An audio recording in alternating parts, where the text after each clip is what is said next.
Hello, English learners. Welcome back to my channel. Ini udah terlampau lama banget baru ngupload video yang ketiga, keberlanjutan dari pelajaran kita sebelumnya yaitu tentang simple present tense, simple past tense, dan kali ini kita membahas tentang simple future tense. Jadi masih berkaitan ya. So, English with Mr. Edi Rama bagian 3, simple future tense.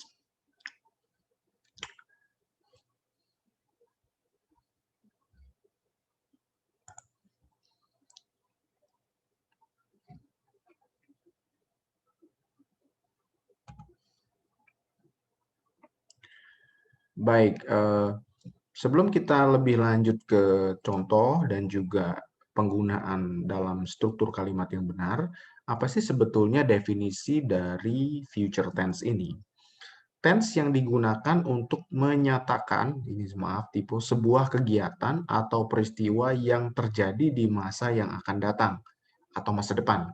Yang cirinya adalah kegiatan atau peristiwa tersebut tentunya belum terjadi. So, it is not happening yet. Contoh misalnya, Paul will join the Loving and Kindness Club this year. What can be implied from this sentence? Apa yang bisa kita simpulkan? Paul belum bergabung ke Loving and Kindness Club di tahun ini. Jadi, Paul will join the Loving and Kindness Club this year. Yang kedua, tonight Fatia and I will listen to the online English class. We are so excited. Nomor tiga, they will take some exercises before leaving to Police Academy. So, dari tiga kalimat ini kita melihat bahwa peristiwa ini tentunya akan terjadi di satu masa, di masa yang akan depan. Suatu waktu yang spesifik in the future tentunya. Rules yang kita bisa ambil dari tiga kalimat ini adalah misalnya kita ambil dalam kesimpulan, Eddie will read the Jakarta Post this week. Ada subjek pastinya, seperti kita belajar basic instructions yang lalu, kemudian will, dan juga verb bentuk pertama atau base form dari verb, kemudian ditambahkan dengan objek. Dalam future tense, modal will ini sangat dominan ya, dan bersifat netral kepada semua pronouns, atau ini mungkin tidak terlihat, sorry, dan kepada semua pronouns atau kata ganti orang yang kita pelajari sebelumnya ya, I, you, they, we, she, he, it, semua boleh dilekatkan will. Kalau kita berbicara auxiliary dulu kan, ada do and does, ada pembedaannya. Kemudian kalau kita bicara be, is, am, are, was, were, been, itu ada pembedaannya kelekatan terhadap pronouns atau kata ganti orangnya. Tapi dalam konteks membuat kalimat future tense ini, semua subjek pronouns ini bisa dilekatkan oleh will. So, will itu netral sifatnya. Kemudian dilekatkan ke base form-nya atau kata kerja bentuk pertamanya. Oke, ini konstruksi mendasar yang paling penting harus kita pahami sebelum membuat kalimat menggunakan will dan juga format be going to, atau sering dikenal dengan be going to format dalam membuat future tense. Kalau yang will, oke, sudah paham ya, tadi sudah ada contohnya. Kemudian kalau menggunakan konstruksi be going to, ya namanya juga be, berarti ini terdiri dari to be atau copula, yang terdiri dari SMR, kemudian ditambahkan going, dan to, infinitive. Contoh, she is going to have her medical test next week. Harusnya ini kita bisa bilang she will have ya. Jadi will tadi itu digunakan diganti konstruksinya menjadi be going to, is going to have her medical test next week. We're going to spend summer in Ohio next year. He's going to fall if the team doesn't help him as soon as possible. Nessie and Agung are going to follow him on Instagram very soon. The KRL is going to be departed at 8 p.m. Jadi pernyataan ini mengandung prediksi ya, prediction, karena tidak ada yang bisa memastikan masa depan tentunya, karena semua bersifat forecast atau bersifat ramalan atau prediksi yang bisa saja terjadi, bisa saja kegiatan ini tidak terjadi. Yang jelas untuk mengungkapkan sesuatu yang belum terjadi dan akan terjadi nampaknya di masa yang akan datang atau specific time in the future, kita menggunakan future tense dengan dua konstruksi, yaitu di awal tadi menggunakan will dan menggunakan be going to. Namun ada sedikit pembedaan ketika makna ketika kita menggunakan will dan be going to. Apa bedanya? Nah, ini kita lihat ya. Misalnya dalam kalimat what will you do this weekend? Ada yang tanya nih, what will you do this weekend? Kemudian menjawab, I will watch football match. Saya akan menonton pertandingan sepak bola. Kemudian kita cek menggunakan be going to. What will you do this weekend? Ini kurang i-nya, typo. I'm going to watch football match at 10 p.m. after opera show. Apa nih yang bisa disimpulkan dari dua pernyataan menggunakan will dan be going to, sama-sama merujuk ke future tense. Be terkesan, kalau yang will ya, be terkesan membuat rencana hanya saat ditanya saja. Jadi kayak ditembak begitu kan. Hey, what will you do this weekend? Well, I will watch football match, maybe, mungkin dalam konteks spoken-nya. Kemudian be juga terkesan kurang bisa memastikan kegiatan tersebut. Less schedule. Kalau yang tadi less intentional. Yang be juga terkesan kurang bersemangat atau less excited. Tapi kalau ini, I'm going to watch football match at 10 p.m. after opera show. Wah, lengkap banget ya. Be terkesan sudah merencanakan kegiatan tersebut, jadi lebih intentional. It is more intentional expression. Be juga terkesan bisa memastikan kegiatan tersebut. Misalnya ya, jam 10 sudah bisa dipastikan si B ini sudah pasti sedang nonton sepak bola di jam tersebut. Dan B juga terkesan bersemangat sekali karena dia sudah memastikan dengan rinci kegiatan tersebut, jadi more excited. Namun tetap ya, karena tadi seperti ide awal bahwa menggunakan will dan be going to di dalam format future tense ini tidak bisa diprediksi kebenarannya, hanya bisa merencanakan saja. Kedua hal ini tetap dalam kerangka something that has not been happening yet, sesuatu yang belum terjadi. Oke, sekarang misalnya kalau kita melihat penanda yang hampir mirip akan terjadi, sudah ada indikatornya. Misalnya, nih si Babang ini sedang melihat ke atas, nyuruh kita lihat ke atas. Hey, look up in the sky. The cloud is coming. I can feel the drop of the downpour in my head. It is going to rain. Jadi lihat ke atas, sudah banyak awan hitam. Saya bisa merasakan adanya bintik-bintik hujan jatuh di atas kepala saya. And then, si Babang ini bisa mengatakan, it's going to rain. Daripada dia mengatakan, it will rain, meskipun sama, tidak ada konsekuensi bahwa hal itu terjadi atau tidak, cuma dalam konteks spoken, atau bahasa Inggris yang lisan, going to ini, atau be going to ini lebih mengarah ke pasti. Gimana ya? More certain than will. Jadi, hanya sampai di situ saja batas maknanya. Jadi kalau kita bisa mengatakan dengan kondisi seperti ini, it's going to rain, karena sudah melihat indikatornya akan terjadi hal tersebut, likely to happen, ini kelebihan D, in the near future. Nah, tentu dalam semua tenses punya time indicators ya, atau penanda waktunya.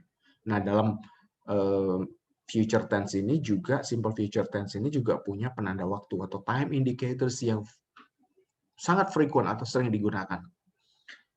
Misalnya, he will come to shop tomorrow. Jadi ada, I'm going to catch the fish next week. A friend of mine will have a party on her birthday the day after tomorrow. Annie will learn how to manage the company soon. We will arrive later. Jadi kata tomorrow, next week, the day after tomorrow, 2 days from now, semua mengacu ke time indicators atau penanda waktu untuk future tense. Dan masih banyak lagi ya, silakan dieksplor lagi sendiri, cuma konstruksinya sama. Itu hanya berfungsi sebagai adverb saja. Kalau misalnya cukup bilang he will come to the shop tanpa ada penanda waktu, well, it's also grammatical, tidak masalah, tinggal ditambahkan saja waktu yang spesifiknya kapan. Oke, jadi ada banyak, misalnya kayak tonight, this morning, itu juga termasuk dalam penanda waktu atau time indicators dari future tense. Ada juga cara lain selain be, going to, dan will tadi itu untuk men-state future tense arrangement itu menggunakan present continuous. Contoh misalnya, nih, the show is starting on February 2020. Ini kalau kita belajar sebelumnya tentang tense, simple continuous tense, present continuous tense, maka ini konstruksinya adalah konstruksi present continuous ya, sedang, tetapi maknanya statement yang diungkapkan itu adalah future arrangement atau sesuatu yang direncanakan untuk masa yang akan datang. Contoh misalnya, the show is starting on February 2022. It is coming soon on March. Seperti kayak film ya, coming soon gitu. It is coming soon on March. The deadline is approaching to next year. We're meeting the student at 3 p.m. this afternoon. She's leaving at midnight. Sorry. I'm looking forward to hearing from you soon. They're having lunch later at 1 p.m. So mostly in the spoken form, interaksi lisan sudah ditentukan waktu dan kepastian sangat mendekati benar untuk hal-hal seperti ini karena dia arrangement sifatnya ya, atau mengatur sesuatu yang memang akan terjadi di akan datang. Tapi tentunya tidak banyak verb atau kata kerja yang bisa digunakan untuk membuat konstruksi seperti ini karena memang tidak semua. Contoh kata walk misalnya, I'm walking to the moon, itu nggak bisa men-state atau mengungkapkan future plans atau future arrangement karena it sounds like benar-benar I'm walking on the moon, saya sedang berjalan di atas bulan, itu sounds-nya seperti present. Kemudian pasangan be, ya kita kembali ke konsep awal ya, bahwa I plus am, you, they, we itu are temannya, she, he, it itu temannya adalah is, kemudian ditambahkan going to, kemudian verb 1. Kemudian dalam kalimat negatif, sama ya, will ditambahkan not menjadi, misalnya he will call his kid soon, he won't call his kid soon. Jadi, will plus not itu dibaca won't ya, bukan will dan sebagainya. Oke, so jika dikonstruksi lebih kecil, will plus not dibaca won't, tulisannya juga sama, won't. Oke, nah contohnya ini teman-teman bisa baca sendiri ya. She will like you later, she won't like you later. Misalnya. Simple future tense dalam kalimat interrogatif. Nah ini yang sering diungkapkan ya. Atau yang punya planning mau propose atau melamar si dia, tentunya ini sangat sering dipakai. Will you marry me? Nah, kenapa dipakai will? Kalau kita kembali ke sense yang awal ya, bahwa will itu lebih tidak pasti ya. Siapa tahu ditolak gitu, bilang will you marry me? No, I won't. Nah berarti kan ditolak. Oke, will you be serious with her? Will we ask them to go to the cinema tonight? Are you going to let her know about it? Nah, ini bentuk menggunakan kalimat tanya dalam simple future tense. Kalau yang be going to bagaimana? Tinggal sama ya, tinggal dirubah be-nya ke depan menjadi misalnya, am I going to accompany him tomorrow? Are you going to let her know about it? Dan sebagainya. Kalau kalimat tanya menggunakan WH question misalnya ya, tinggal ditambahkan seperti biasa, hanya dia berpindah ke depan seperti membuat kalimat tanya pada saat simple present tense yang lalu ya. What will you do to help her? When will they arrive from Bandung? Who are you going to talk with? How will I handle the situations? Ya kembali lagi ya, ditanya apa sih gunanya menggunakan what, will, where, how, dan why tersebut dalam konteks kalimat tanya.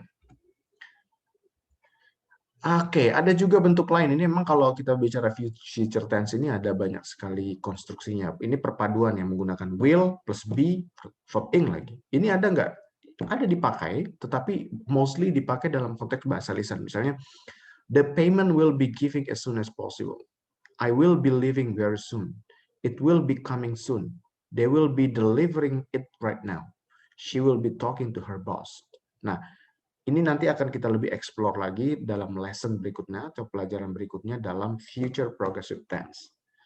Tentu ini juga bisa dipakai dalam menggunakan kegiatan yang belum terjadi di masa yang akan datang. Contoh misalnya kayak I will be leaving very soon. Maksudnya dia berencana untuk pergi atau berangkat secepat mungkin, tetapi belum terjadi.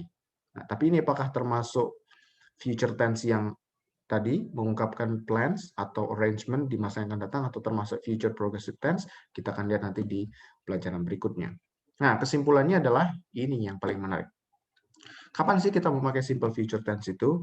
Untuk kegiatan yang akan terjadi di masa depan dan belum terjadi.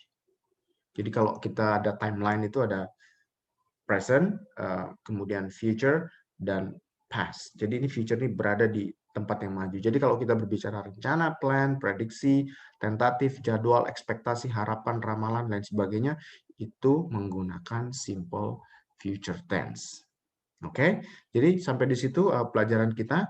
Silakan untuk cek pemahaman teman-teman semuanya dengan mengerjakan 10 soal sederhana ini. Cek jawabannya di deskripsi dari video ini, dan sampai ketemu di pelajaran berikutnya. Jika kamu rasa video ini bagus, memberikan manfaat yang baik, terutama dalam pembelajaran bahasa Inggris, jangan lupa untuk like, follow, silakan share sebanyak mungkin, dan komen di bawah untuk masukan dan sarannya. Terima kasih, selamat belajar, dan I hope you're success for your English learning. Goodbye.